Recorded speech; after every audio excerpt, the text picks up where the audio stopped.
other person who's in the news this week as an obvious contender for the nomination is Gavin Newsom, who went on Sean Ryan's podcast and absolutely dissembled over the question of transition procedures and surgeries on minors as young as... Imagine a governor who spends more time perfecting his slicked back hair than perfecting policies that actually help people. That's Gavin Newsom in a nutshell. To him, California isn't a responsibility, it's a stage, a glossy set where he plays America's most glamorous politician. He carries himself like a visionary. But the truth, as Megyn Kelly exposes, is that he's nothing more than a salesman. He sells grand promises with the confidence of a Hollywood actor, but the moment you look beneath the surface, everything falls apart. Kelly rips into his carefully polished image, pointing out that he treats disasters like props for his photo ops, incompetence like a personal brand, and leadership like a marketing campaign. She makes it crystal clear. Newsom isn't leading California forward. He's auditioning for his next big role. So he went from people who liked Gavin Newsom, liberals, saying, I have a very favorable opinion of him. At 46%, it fell to 30%. So Charlie's correct. He's hurting himself with his liberal base by doing these interviews of people like Charlie and Steve and Michael Savage. It's because the thing about Gavin Newsom is he's not very good at pushing back. So he's not going in there and doing battle with the Charlies and the Bannons of the world. He's somewhat obsequious. Kelly doesn't stop at appearances. She digs straight into the contradictions that define Newsom's entire career. He parades as a progressive savior while presiding over one of the largest exoduses of residents and businesses in modern history. Under his watch, everyone from Silicon Valley billionaires to struggling middle-class families and mom-and-pop shop owners is running out of California as if it were a sinking ship. And why wouldn't they? Taxes climb higher, regulations get thicker, and the quality of life gets worse by the year. Kelly paints a devastating picture of a governor who couldn't manage a lemonade stand, let alone the fifth largest economy in the world, reminding viewers that flashy words mean nothing when everyday life keeps collapsing around people. It's over the last few years, I'm trying to understand as much as anyone else, whole pronoun thing, trying to understand all of that. Well, that was like the hell. I mean, all that stuff. I get it. Oh my God. First of all, his hands are flailing. He gets so nervous and he can't stop moving his hands, right? It's to tell I'm uncomfortable and I'm probably lying too. Hands above the midline moving can be. Before Kelly goes further, let's pause for a quick note. If you're enjoying this breakdown, make sure to subscribe to the channel and hit the bell icon so you never miss the next deep dive. Now, back to Newsom, a man who doesn't actually govern, but poses for the cameras as if California were his own private runway. He could be standing in the middle of a wildfire, smoke choking the air, and still pause to make sure the cameras capture his best angle. Kelly calls out this obsession with optics, pointing out that while Californians are battling blackouts, crime, and skyrocketing living costs, their governor is busy polishing his brand for a presidential run he pretends isn't happening. He insists he's committed to California, but Kelly tears away the mask and exposes the obvious truth. Gavin Newsom is rehearsing for the national stage, and California is just his practice set. 37% said that the snippets harmed their perception of the governor.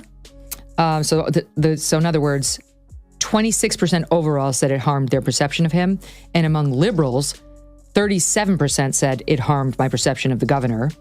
Among those who have very favorable opinions of Gavin Newsom, he lost. This isn't just incompetence, it's hypocrisy of the highest order. Newsom was the face of strict pandemic restrictions, ordering Californians to mask up, shut down, and sacrifice for the greater good. But when he thought no one was watching, he was caught dining maskless at one of the most exclusive restaurants in the country, the infamous French Laundry. Kelly doesn't let that slide for a second. She reminds viewers that this wasn't just a slip-up, it was a window into who he really is. A man who sees rules as tools for controlling others, not principles to follow himself. To him, California is a kingdom, and he's the self-anointed prince, enjoying luxuries while his citizens suffer. Kelly drives the point home. True leadership isn't about preaching sacrifice. It's about setting an example. And by that standard, Newsom fails spectacularly. He is smart to start this.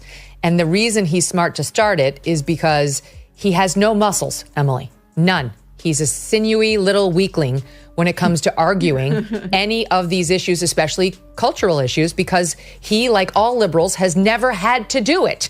So now he's trying to get his training, which is smart on his part, and it would be smart on the part of conservatives to say no, because they declined to help him get in shape before the big bout. We're supposed to be helping Rocky, not Drago. Kelly then digs into one of California's most visible crises under Newsom: homelessness.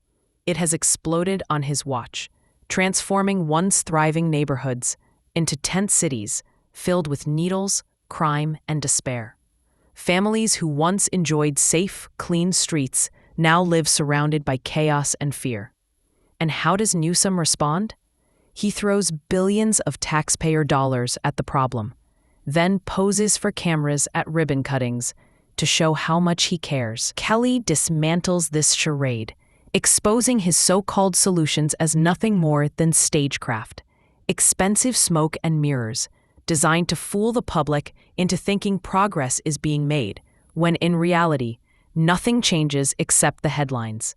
She makes it clear: homelessness in California isn't just a policy failure. It's the direct result of a governor more interested in photo ops than real results. Come on, man. I mean, I get it. Those are legit, period. The issue of age, and as someone who's been so focused on LGBT and gay marriage, the trans thing, I just I've been thinking about the pronouns. Yeah, that's how he answered that question, Rich. Are you okay with the surgical procedures on an 8-year-old? And when things fail, Newsom doesn't own it. He deflects. Kelly skewers him for blaming everyone and everything: Republicans, corporations, Washington, climate change, anything but himself. Every leader faces challenges, but Newsom has turned excuses into an art form. Wildfires? Not his fault. Housing crisis? Someone else's problem. Businesses fleeing? Just greedy corporations. Kelly makes it clear: leadership is about responsibility, not excuses. If you can't handle the pressure, you shouldn't take the job. Very strange, because when you listen to him, you would think he's a moderate, but he's not. On the trans stuff and virtually every other subject, he is as radical as they come. He is another Kamala Harris. But there's something about him, maybe he is a people pleaser, a vintage politician, when he gets across from these are our war fighters. And truly, the three I mentioned, these are war. Kelly also shines a light on Newsom's arrogance. He struts onto TV with the smug confidence of a man auditioning for the presidency. And in many ways, that's exactly what he's doing.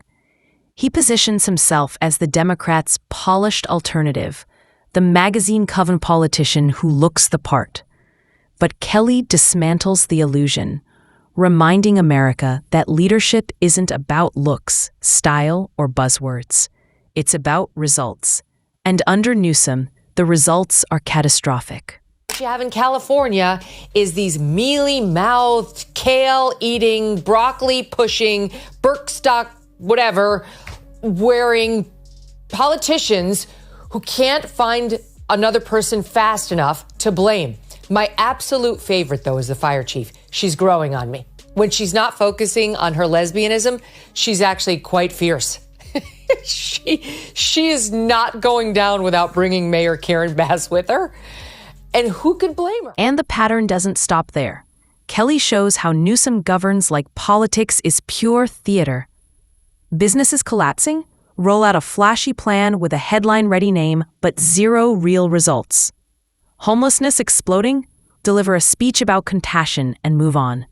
Wildfires raging across the state? Time to strike a heroic pose for the cameras. Kelly rips the curtain down, showing audiences the dysfunction hidden backstage, while Newsom polishes his national brand. And the verdict from his citizens is clear. They're leaving. Families, workers, and entrepreneurs aren't just statistics on a spreadsheet. They're real people who have lost faith in their governor. They're voting with their feet, packing up and heading to states where leaders actually lead. Kelly underscores that this exodus is more than a demographic shift. It's a damning judgment on Newsom's leadership. He would be so measured, and you're going to have that flailer with the hands and the stuttering and the come on, man, pulling to Joe Biden. Come on, man. It didn't work for Biden, and it's not going to work for Newsom. Like, I'm just seeing the runway of how the Republicans' chances are going to look. And right now I'm feeling good. Not necessarily about the midterms, but about the presidential race. Here's another thing. It's a little off point on the trans issue, but a great moment where Sean asked Gavin Newsom about why they were so able to very quickly clean up the city of San Francisco when Chinese President Xi Jinping came in 2020. California, once the land of dreams, is now the land of tents, needles, and boarded-up storefronts. And Kelly knows exactly why. Newsom is more obsessed with his national profile than fixing his own backyard. He's a glossy magazine cover in human form, slick on the outside, hollow on the inside. Kelly rips into this obsession with appearances, showing how he spends billions on homelessness with nothing to show but more tents. California doesn't need a performer, she says. It needs a manager. I was so annoyed after, we ended our show on Thursday, was it? I don't know. Was it Thursday or Friday? About what's happening with the biological males out there. And this A.B. Hernandez, who is winning all the girls' medals, Hernandez. And I just did like a personal plea to people and got a lot of great feedback on it. So thank you for watching that. But then I took it to Twitter, and on X, I addressed Gavin Newsom personally. He follows me, so I tagged him. And I'm going to be honest, I begged him to please stop this for all the reasons stated on our YouTube feed. And he didn't get back to me. But I think Kelly continues by hammering Newsom's approach to California's economy, which she says mirrors his entire style of leadership. Empty words backed by disastrous results. Businesses aren't just leaving California.